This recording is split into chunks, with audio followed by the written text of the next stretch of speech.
Hello and welcome back to Shakesyear. We are working on Othello and we've made it to the final scene of the play. We are in Act 5, Scene 2.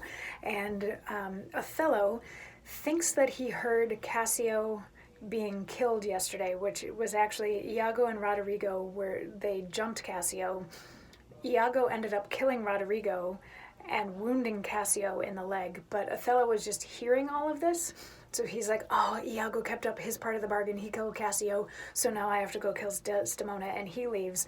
Meanwhile, Iago is just creating all sorts of other confusion. He's trying to blame Roderigo's death on Bianca, all sorts of things like that. And he's like, this is make it or break it time. All these plans that I've been putting together, all these ideas that I've been planting in people's heads, like they all come together now, or they don't come together at all, or maybe I'm the one that's going to get killed in this whole mess.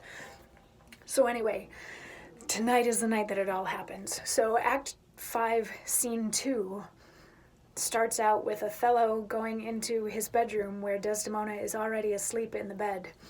And he says, it is the cause. It is the cause, my soul. Let me not name it to you, my chaste stars. It is the cause. Yet I'll not shed her blood, nor scar that whiter skin of hers than snow, and smooth as monumental alabaster. Yet she must die, else she'll betray more men. Put out the light, and then put out the light. If I quench thee, thou flaming minister, I can again thy former light restore, should I repent me.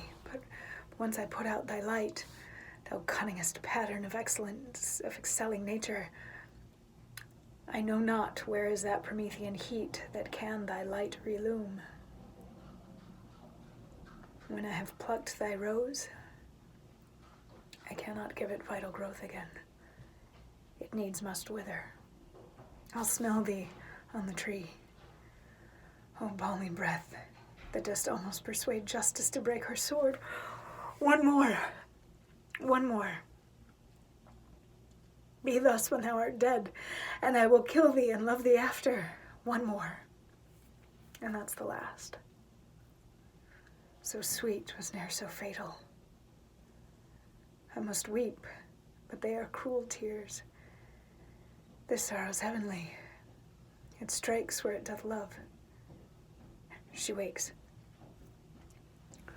So, he comes in and he's still not entirely convinced that she has to die or that he can kill her, and he doesn't really want to, and he's spending this time, he's spending this monologue talking himself into doing this thing that he doesn't really want to do. You know, he talks about like once he does this, he can't undo it, and he doesn't know that he'll be able to get himself back again and all of that sort of thing.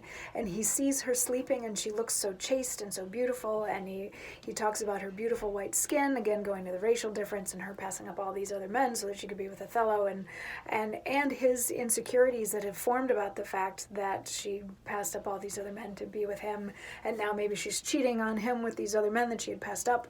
All of this sort of stuff. He's very conflicted at this point, and he doesn't want to have to kill her, but he feels like he has to kill her, which is really rough. So as she's sleeping, he gives her a few kisses. That's what the one more is about, is he's giving her kisses while she sleeps so that he can say goodbye, because he does still love her a lot, and he knows that once this is done, it's done. So he's saying goodbye, he gives her some kisses, and that wakes her up. And we get to see what happens when she wakes up tomorrow. I'll see you then.